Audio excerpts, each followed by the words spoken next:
I want from you boys is he looks like Leo DiCaprio. Not playing the man, play the game. You guys play the man.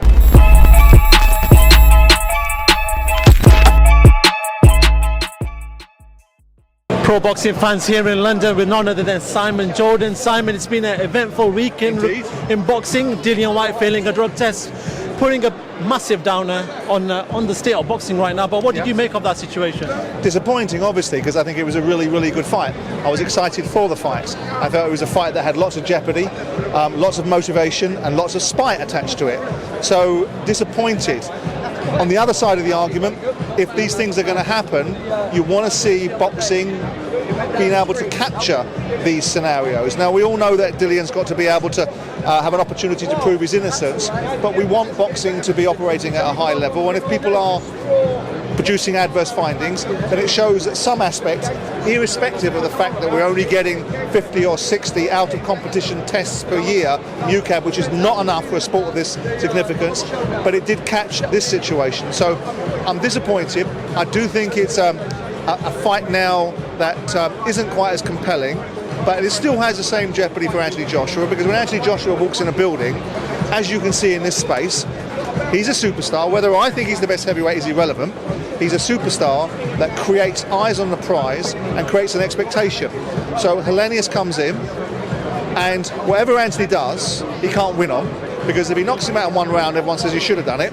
If he doesn't do that, and it becomes a more protracted process, everyone will go back to the original perspective that Anthony Joshua's gone and on the downward spiral. I expect him to go in there, judging by the preparedness to take the Whyte fight, judging by his disposition this week, I expect Anthony Joshua to go in there and knock this guy out inside 3 rounds, and that's what I anticipate we'll see. Anthony and Eddie's talked about this agenda from TalkSport. Yeah. Simon, you've been very vocal about this last time as well. Is there any agenda towards AJ from yourself, from TalkSport? No. I mean, Anthony Joshua's best friend, Michael Jarman, is a very, very good friend of mine, and I spend a lot of time speaking to him, taking objective opinions on Anthony Joshua. As a bloke, I admire Anthony Joshua. I think his achievements have been credible. I think, like they observe, in a high tide, all boats rise high, and he was that high tide. I question him against the veracity of other fighters, but that's an opinion. When someone criticises Tyson Fury for what I consider to be a pup of a fight against Derek Chisora, when I criticise him for the poor performance against Otto Wallin, when I call him out for fighting an MMA fighter, and then I say Anthony Joshua's fight against Jermaine Franklin wasn't where I thought it should be. There is the balance. Now, sometimes in conversations, when you're dealing with someone like Eddie Hearn that doesn't want to answer questions, wants to take it into the lowest denominator of a conversation, wants to tell you about the colour of your hair, or wants to tell you how much money you lost in football, or wants to tell you that you're a disc jockey. We've got a great playlist, by the way, for Eddie, Suspicious Minds, Would I Lie to You, stuff like that. But when you want to take it into that area, when we're talking about grown-up conversations, we're talking about drug testing, we're talking about people putting on fights that shouldn't be on because regimes have been failed, those are conversations that people want to hear.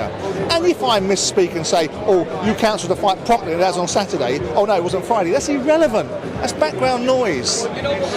My point is that there is no agenda. Adam Cattrall's a brilliant commentator. Gareth Davis is a brilliant commentator. If there is a bias, it's from Spencer Oliver in favour of Anthony Joshua. The rest of us just want to see a thriving, burgeoning, booming heavyweight division, because everything feeds off it. So absolutely not.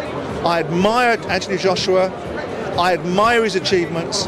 I do believe that he's a product of certain aspects of other people's ambitions. So, no agenda.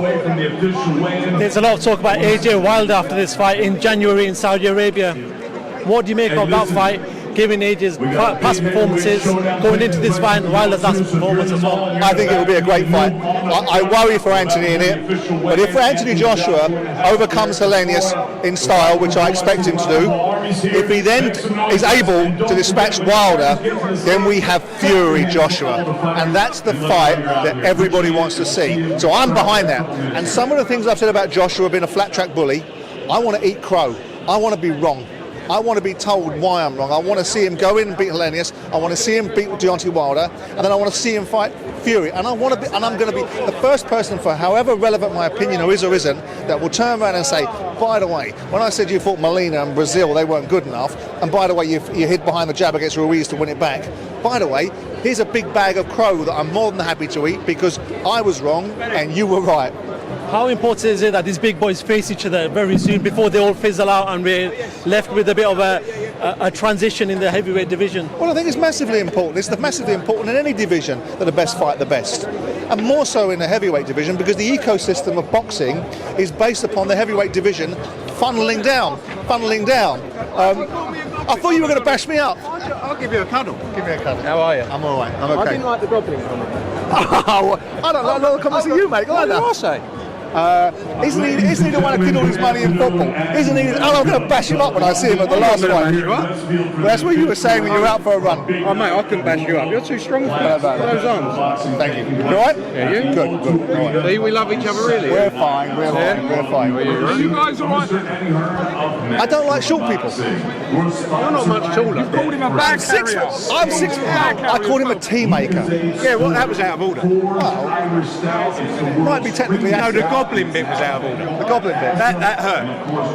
I've got to be honest. Off camera, by the way, he did say he was going to. He said. No, I'm saying he did say he was going to give you a slap. Mate. He did say that. He said he was going to give me a slap. I said he's too short. He's a goblin. All right. You're upset. Where does that put me then? The goblin bit was unfair. I agree. Yeah. Brutal. Because I don't All I want from you boys is He looks like Leo DiCaprio. not playing the man, play the game. You guys play the man. The game is boxing, the game is serious conversations, the game is debate about challenges inside the sport.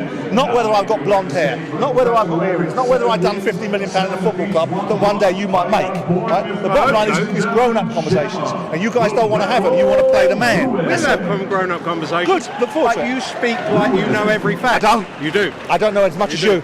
No, and I don't know as much as Eddie, and do you know why? I don't know as Because you much guys have been doing it for years, you should know more. I don't know as much about you about phones and football clubs.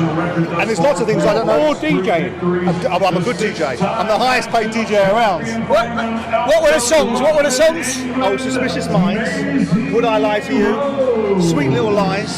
Those are all songs for your playlist at Matchroom. For Matchroom.